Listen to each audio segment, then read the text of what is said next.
And midway between the adipati and the hairline is a point referred to as Brahmarandra.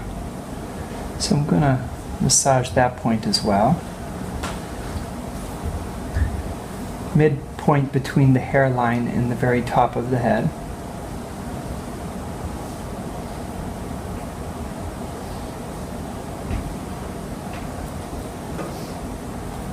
And then if you follow the point of Adipati all the way back down to where the head comes to almost touch the table is the posterior fontanelle, which is Shivarandra, or the door of Shiva. We're pressing, massaging that point.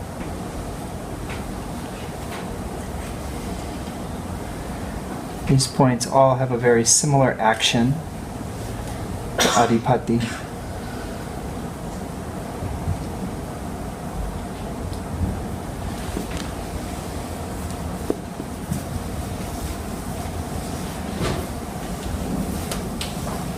And I like to just walk thumb over thumb across the top of the head, from the hairline all the way back.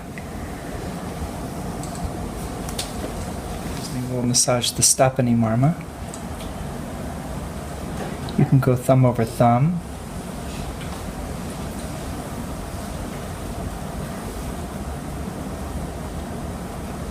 And just press this point. Stapani Marma, or the Agya Chakra, third eye. And you can come out across a series of bru or brow marmas.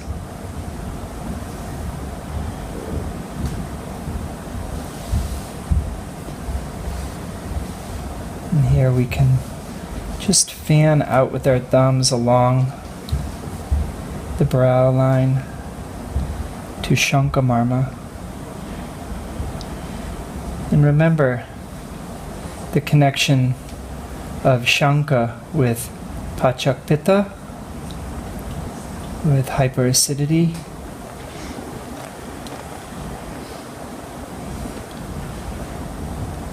It's good for relieving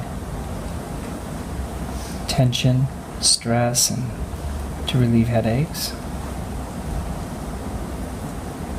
Oh, it also has an affinity to the eyes, many other functions.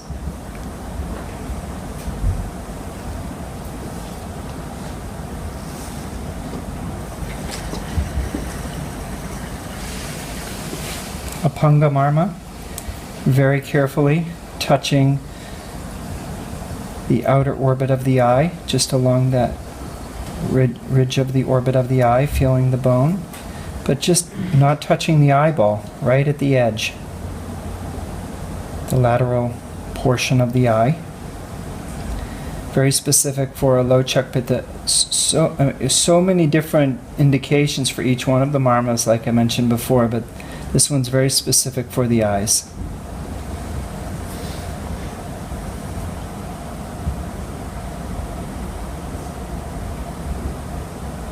You can feel pulsation around the eyes. There's a lot of blood flow around the eyes. You feel pulsing.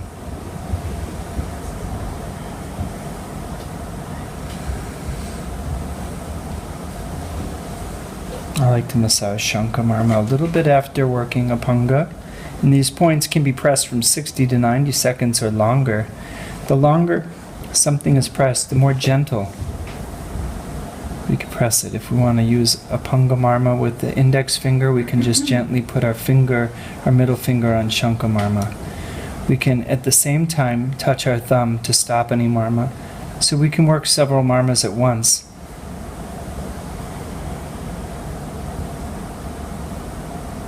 Depending on what we need, what type of message we're wanting to send to the body. The next one will be here, just to touch to stabilize, and this point also helps the sinuses, the Stapani, so we can touch with the index finger to the Gandha Marma.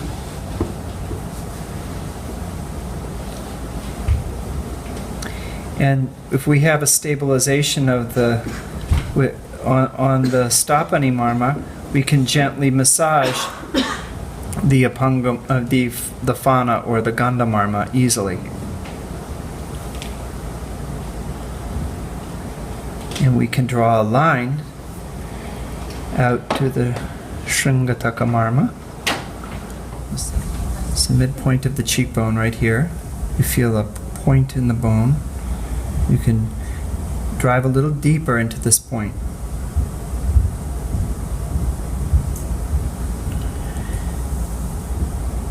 If you want to massage, you can massage along the cheekbone a little to the Shankha Marma. You can stop along the flare of the nostrils at the Kapola Nasa, which is another point similar to Gandha Marma, and then coming out along the cheekbone. Is the pressure good? Mm-hmm. Okay.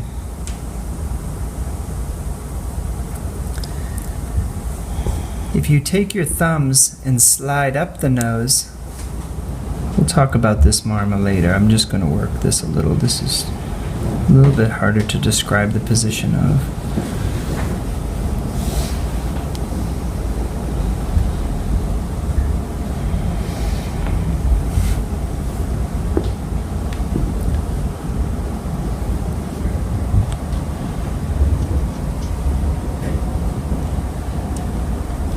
Right now I'm just going to name these marmas. We'll discuss them in a little while, but Hanu Marma,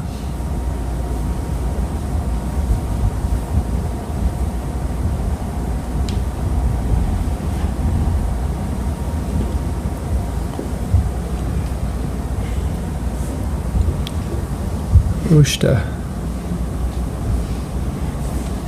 Thumb over thumb works okay here.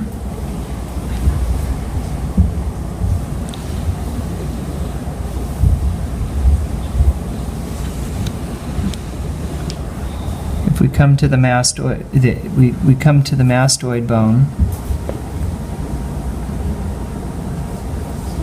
and you feel the point of that bone, and it's different for each person, but it's just under the ear, and you'll feel that, I think it's the mastoid process. But anyways, this is a pointed bone there, like a triangular shape. You want to get right on the tip of that bone. You don't want to go too much inward towards the jaw. It's very sensitive. So you just want to be right on the tip of that bone and massage. So once you've located it, you can massage both sides. And just hold gentle pressure there. This point regulates the function of the ear and the sense of hearing, and relates to ether, the Akasha Tanmatra.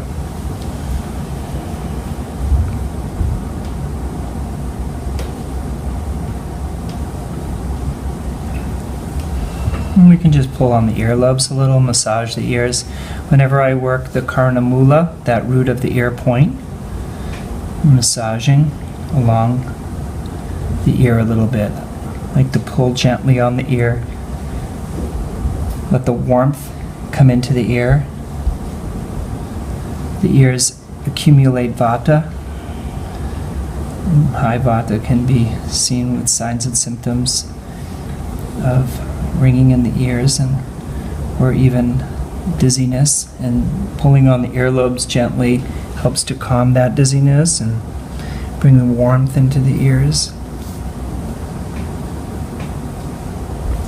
People are not wanting to apply oils into the ears for any reason that might be needed, then pulling on the ears, massaging the ears can be a nice way that we can help the ear.